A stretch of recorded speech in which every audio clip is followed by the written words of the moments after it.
Selamat datang di channel Sinemazi. Nah, kali ini Minz bakal ngelanjutin sebuah film yang udah kalian tunggu-tunggu. Film kesukaan kita semua nih. Ya, buat kalian yang udah komen banyak banget, Min, Tenang Bohong 2 dong, Min, Kick-Ass 2 dong, Min, inilah, itulah. Nah ini guys, kali ini Minz bakal nge-recap sebuah alur film yang berjudul Kick-Ass 2. Film yang masih lanjutan dari Kick-Ass pertama, tetapi kali ini mungkin ceritanya lebih kejam, lebih gelap, dan lebih banyak unsur-unsur komedi lah. Nah, tapi sebelumnya guys, Minz ingetin nih, buat melakukan ritual terlebih dahulu, dan jangan lupa juga ya kalau video ini berisi 100% soft iller, hayo. Nah buat kalian yang gak pengen kena soft iller, langsung aja skip tipis-tipis. Yaudah yuk, kita gak usah banyak ngomong, langsung aja markicot, mari kita bahas.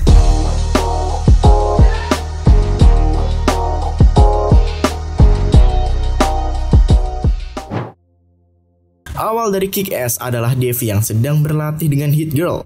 Dave yang polos ditembak menggunakan pistol oleh Hit Girl. Tetapi nggak apa-apa deh, Dave kan pakai rompi anti peluru. Nah sekarang kita flashback ke beberapa waktu belakang. Hit Girl melalui hari-harinya dengan kegiatan yang monoton, tetapi di selang waktu luangnya, ia memanfaatkannya untuk berlatih bela diri dan menghentikan para penjahat. Semua ini ia lakukan untuk mengingat mendiang ayahnya.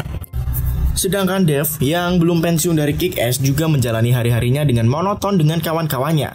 Nah, karena kejadian ini, Kick-Ass akhirnya banyak orang yang terobsesi menjadi superhero dan membentuk sebuah gerakan. Di adegan lain, Dave yang sedang membenarkan resleting kostum dikira bokapnya sedang colek dan ngencrot. Lalu nih, singkat cerita, Dave dan Mindy si Hit Girl pulang bersama. Si Dave mengajak Mindy jadi rekanannya, tetapi si Mindy kurang setuju nih, karena si Dave kan gak bisa apa-apa ya, maaf nih. Si Mindy pun menguji Dave dengan kemampuan bela dirinya, tetapi Dave yang ngehe malah dikalahkan oleh Mindy. Tiap hari Dave berlatih dengan Mindy guys, sampai akhirnya ia berhasil.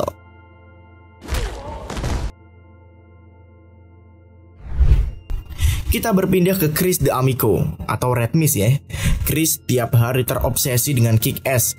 Dia nggak bisa menerima kenyataan bahwa ayahnya dibunuh oleh Kick-Ass.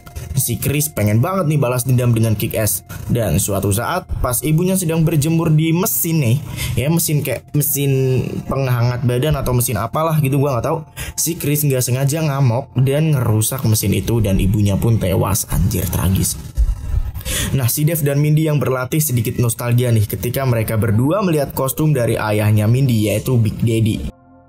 Singkat cerita, Mindy pun pulang ke rumah. Ia dihadang oleh bapak walinya yang memarahinya karena Mindy bolos sekolah. Di lain tempat, si Chris atau Red Mist bersama Javier, asistennya, mencoba berbagi kostum yang cocok untuk si Chris ini. Nah, terus si Javier memberikan pistol milik ayah Chris. Menurut kalian, ngapain sih si Red Mist ini? By the way, Mindy dan Dave bertemu. Mereka pun saling sebentar dan menyamar sebagai seorang maklar micat anjing. Penyamaran mereka ini berguna untuk menjebak salah satu penjahat di daerah itu. Nah, si Dave dengan penampilan ngejrengnya diikuti oleh beberapa orang, dan Dave pun masuk ke jalan buntu. Si Dave yang akan dikeroyok melawan terlebih dahulu, dan dengan gaya berantem yang seadanya, dirinya berhasil mengalahkan penjahat itu. Tetapi sayang, ia terpukul dan akhirnya dia dipukuli. Nah, saat si perampok akan mengambil pisau, tiba-tiba Mindy atau Hit Girl datang dan menyerang para perampok itu.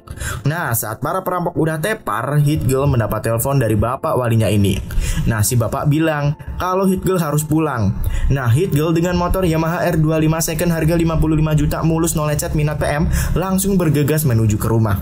Ia ngebut bukan main nih teman-teman. Dan sampailah ia di rumah. Ia pura-pura lagi bobo dan pura-pura sakit. Si Pak Botak ini tiba-tiba tahu bahwa Mindy sedang menyamar.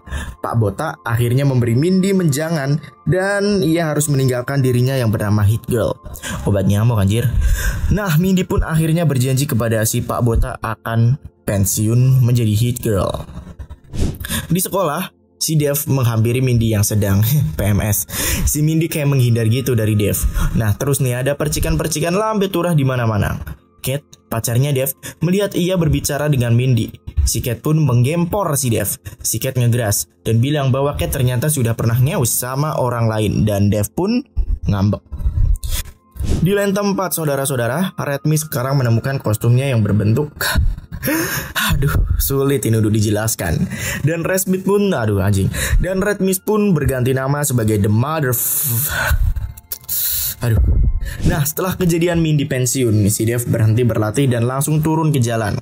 Ia membentuk gerakan bersama teman-teman superhero-nya, mulai dari satu orang yang bernama Atom. Ya, Minjet panggil Atom karena emang logonya ini bentuk atom nih. Terus mereka pun merencanakan untuk menyebar flyer perekrutan superhero. Nah, si Mother Fu ini ada di sebuah mobil dan bersiap melakukan aksinya. Sedangkan Kick-Ass ada di trotoar dihampiri oleh 2 orang Bazingan, dan Kick-Ass pun bergelut dengan 2 orang itu. 2 Bazinga ini terlalu kuat nih hingga Kick-Ass terjatuh. Kick-Ass lalu dibantu si Atom mengalahkan 2 orang itu. Nah, si Mother Fu mencoba untuk merampok Indomaret dengan bajunya yang aduhai ini ya. Si Mother Fu melakukan perusakan di toko itu, dan saat udah puas, ia pun biasalah namanya penjahat langsung kabur gitu aja. Si Dev mencoba menghubungi Mindy. Ia mengundang Mindy untuk datang ke tempat berkumpulnya. Si Mindy menolak. Ia pun didatangi oleh papanya yang bilang Mindy harus siap sekolah. Si Dev akhirnya bertemu dengan Kang Atom. Kang Atom ternyata punya lift rahasia nih, dan si Atom ini akhirnya mengajak Dev ke tempat perkumpulan para superhero gadungan. By the way, si Mindy dan ayahnya mampir ke rumah temannya yaitu Brook. Nah, Brook namanya Brook cuy. Mindy ikutan nongkrong dengan anak-anak gaul di sekolah itu. Mindy merasa agak risih sih sebenarnya. Nah, untuk pertama kalinya Mindy di sini nonton boyband bersama si Brook. Mindy entah kenapa dia ngerasa kayak deg-degan katanya. Kembali ke Dev. Dev mendengar latar belakang dari teman-temannya ini. Dia sedikit nangis nih karena banyak cerita menyedihkan dari para superhero itu. Nah, terus nih guys, ternyata salah satu dari superhero itu adalah temen Dev, si Marty. Si Marty pun akhirnya mengaku soal latar belakangnya. By the way ya, si ketua dari superhero itu yaitu Kolonel memperlihatkan semua fasilitas-fasilitas di kantor superhero ini, dan si Kick-Ass akhirnya bergabung dengan para superhero tadi. Kembali ke Mindy. Mindy yang berangkat sekolah sekarang nongkrong dengan anak-anak keren. Si Mindy ini juga agaknya canggung dengan si kawan-kawannya ini. Nah, di sekolah ini ternyata guys udah ada beberapa blok-blok, yaitu blok-blok yang pro dengan superhero dan blok-blok yang pro juga dengan penjahat, yaitu The Motherfuck. By the way, si The Motherfuck ini sekarang berlatih MMA, tapi ia berhasil dikalahkan mulu. Nah, si Chris atau The Motherfuck yang kalah ini akhirnya membayar lawannya untuk bekerja bersama dia. Nah, singkat cerita nih, si Mindy sekarang ikut menjadi tim cheerleader bersama teman-temannya yang baru yang bernama Brook. Teman-temannya mengikuti audisi, dan saat giliran si Mindy menunjukkan beberapa gerakan yang ia kuasai. Si guru dan teman-temannya cukup terkesima hingga memberinya tepuk tangan. Sampai-sampai temannya ini menyarankan Mindy untuk jadi kapten cheerleader. By the way, malam hari tiba nih. Para superhero bersiap untuk patroli. Mereka berkeliling kota dan memberikan kebaikan serta kebahagiaan untuk para masyarakat. Selain patroli, agenda dari superhero itu adalah belajar bela diri. Mereka juga memiliki sumpah superhero juga loh guys. By the way, karena Marty dan Dev udah menjadi superhero, mereka merasa kegantengan mereka naik 1000%. Dan pada suatu malam seusai patroli, Night Beach mengajak Dev untuk ngeus. Singkat cerita nih, keesokan harinya Dev dan Mindy berjalan bersama di sekolah. Mereka pulang bersama dan Dev mengenalkan kawan-kawan superhero-nya dan sekali lagi mengajak Mindy untuk bergabung menjadi superhero lagi. Tetapi si Mindy menolak dan malah mengajak orang lain untuk berkencan.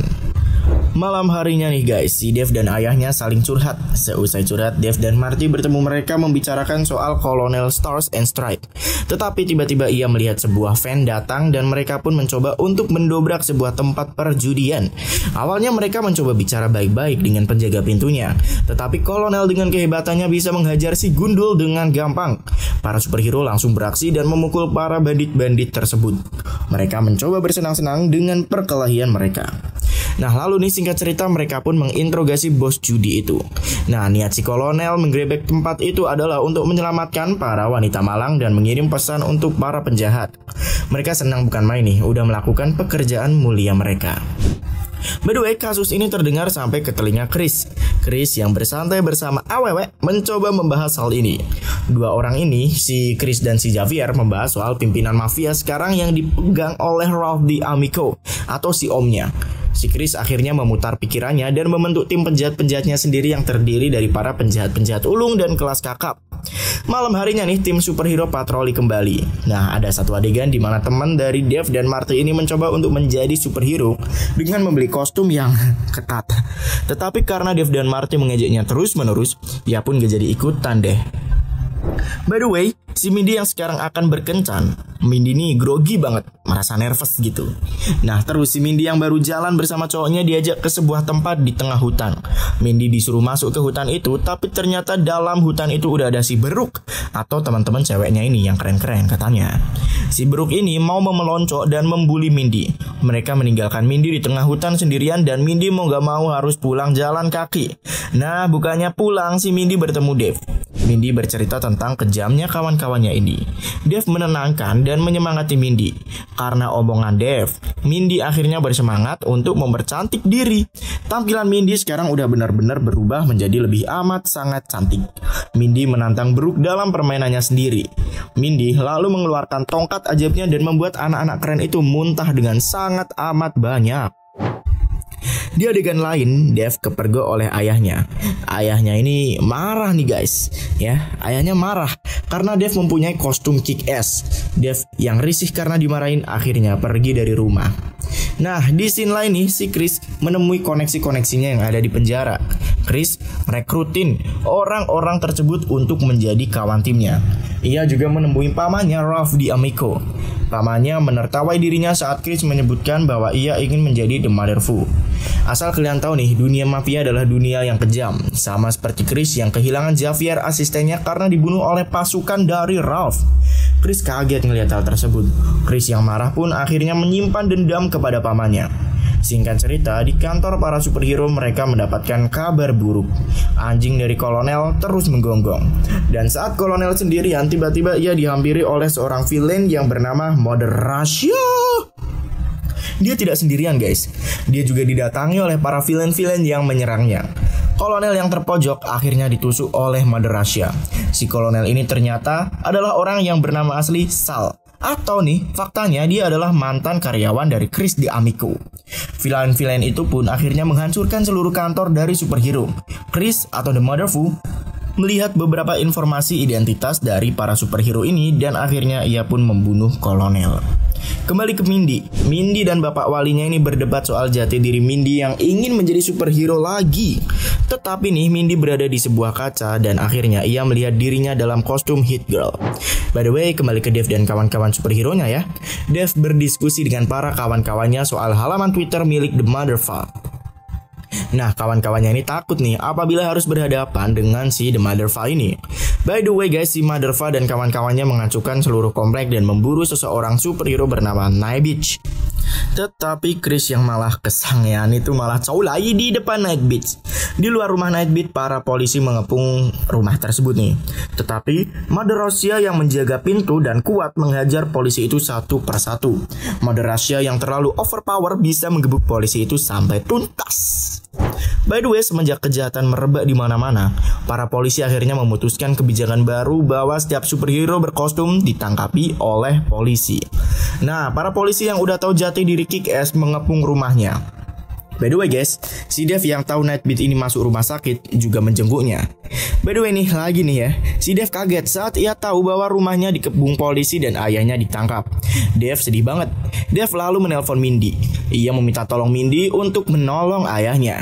Keesokan harinya, Dave menjenguk ayahnya di penjara. Dave yang udah mentok ingin membuat pengakuan ke polisi tetapi ayahnya melarang. Di markas Motherfucker yang lagi pesta nih bersama para villain berkumpul dan melanjutkan party-party mereka.